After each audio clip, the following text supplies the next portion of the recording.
Good morning, students. Welcome to a new session of coal and petroleum. It is a new chapter for you all, and in this chapter we will discuss about coal, its type, formation of coal, which means how a coal is formed, and about petroleum, its byproducts, and the process of formation of petroleum. Before starting the chapter, I would like to give you a bit of introduction of these chapters, which begins with the term resources. Now, many of you have heard this word resource. The word resource means a source of supplying a material generally held in a reserve.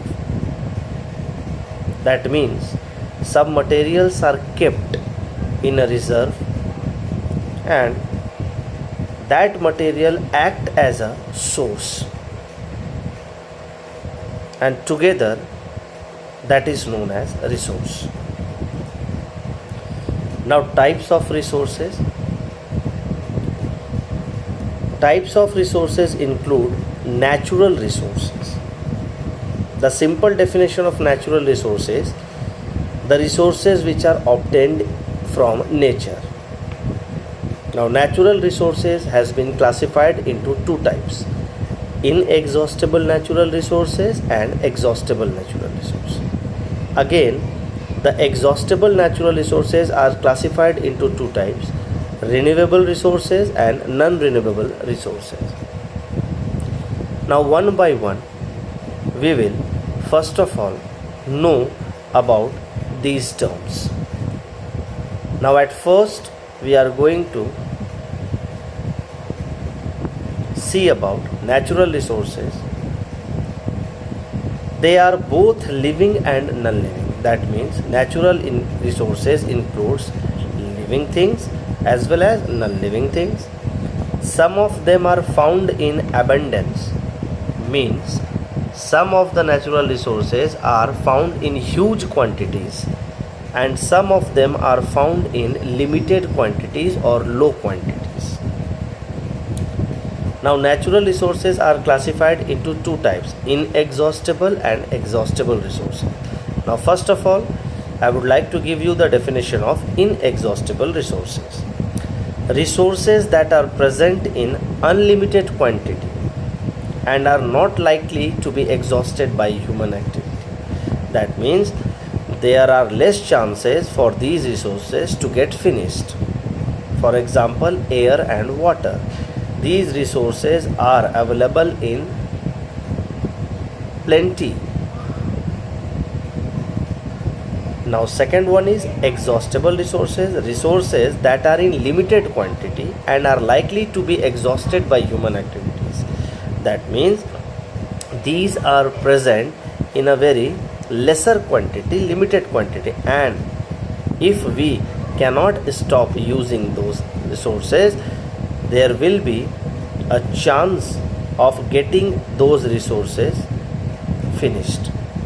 That means those resources will finish at one day.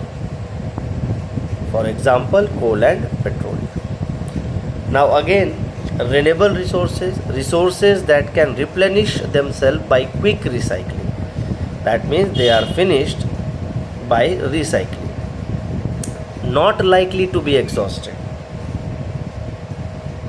Example, soil and forest. Non-renewable resources that cannot replenish themselves by recycling. These may be exhausted.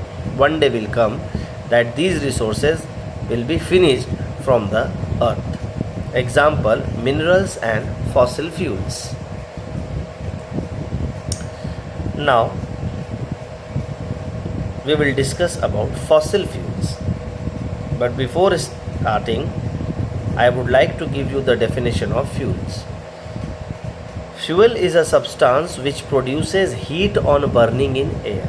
That means if you burn a fuel, it will produce heat. Now fossil fuels, the fuels which were formed from dead remains of plants and animals, they were formed over a period of millions of years by the action of heat and pressure under the earth.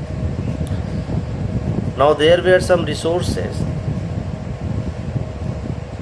which were formed from dead remains of plants and animals, and those dead remains of plants and animals were buried under the surface of the earth. And as you know that inside the earth there is a lot of heat and pressure. So due to the action of heat and pressure, those resources were converted into fossil fuels. Example, coal and petroleum. Now, what is coal and petroleum? What is coal and petroleum? First of all, we will know coal and petroleum are sources of energy and are non-renewable sources of energy. They were made in the nature a long time before and they will finish after long time use. That means if you cannot stop using those resources, one day there are chances of these resources to get finished. Now, how is petroleum formed? That means this topic is explaining you that the formation of petroleum. Now petroleum is a naturally occurring flammable liquid that are found in geologic formations beneath the earth's surface. Petroleum was produced when sea creatures or sea animals died and got covered with sand and clay. Under the high pressure, these dead organisms change into petroleum and natural gases. Now, millions of years ago, when sea creatures died and they got covered with sand and clay, and under the high pressure inside the oceans, those dead organisms were changed into petroleum and natural gases. See, I have made the figure also, and with the help of these figures, you will identify the formation of petroleum. Now, refining of petroleum. Petroleum is a dark oily liquid. It has an unpleasant odor, smell. Odor means smell. It is a mixture of various constituents such as, that means petroleum is a mixture of various things. First is petroleum gas, second is petrol, diesel, lubricating oil and paraffin wax. Refining of petroleum means the process of separating the various constituents or fraction of petroleum. And this process is known as refining, as well as this process is also known as fractional distillation. With the help of fractional distillation or refining, the petroleum can be separated from its constituents. It is carried out in a petroleum refinery. So refinery is a place where the refining of petroleum is done, or a place where the petroleum is separated from its various constituents or fractions. Now see, this is the process of fractional distillation of petroleum, and you are seeing that at different temperatures its constituents or fractions of petroleums are separated out. First of all, at 50 degrees centigrade refinery gas, 120 naphtha, 250 degrees centigrade kerosene and diesel oil is separated out, 350 centigrade degree Celsius it's lubricating oil or fuel oil.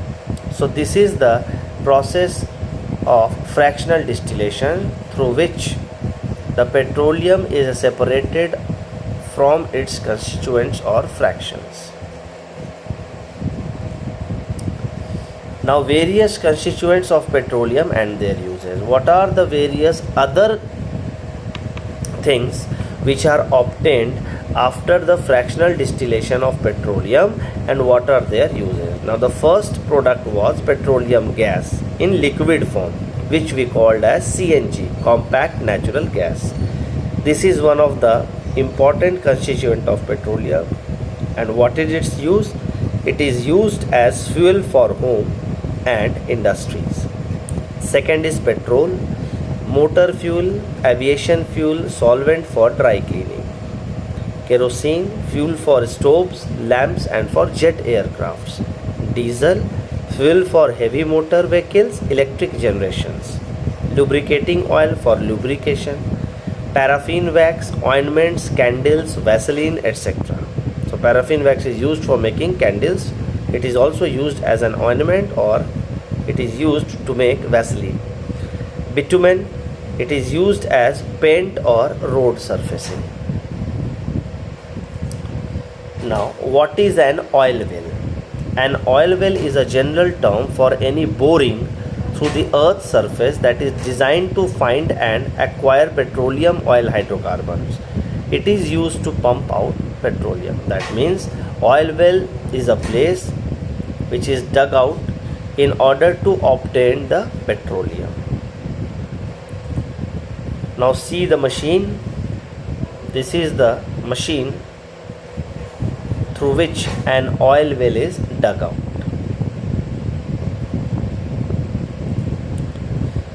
Now for today's session, this much is there. I had given you an assignment. Look at it very carefully. The first question is, name two byproducts obtained from fractional distillation of petroleum.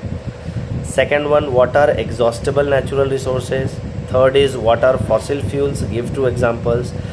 Question number 4, how is petroleum refined? Why is petroleum called black gold? And question number 5, name the various components obtained from the fractional distillation of crude oil. Mention at least one use of each. All these answers you will get from the PowerPoint presentation slides. All these answers you will get from the slide only. So go carefully through the slides, read each slides carefully, and then solve the assignments in your rough copies. Submit it to the WhatsApp group between 3:30 to 4 p.m. and again I'll check it and I'll give my own answers, and on the basis of that you will write those answers in your fair copy. And if you like this video, please share and click on the like button. Thank you.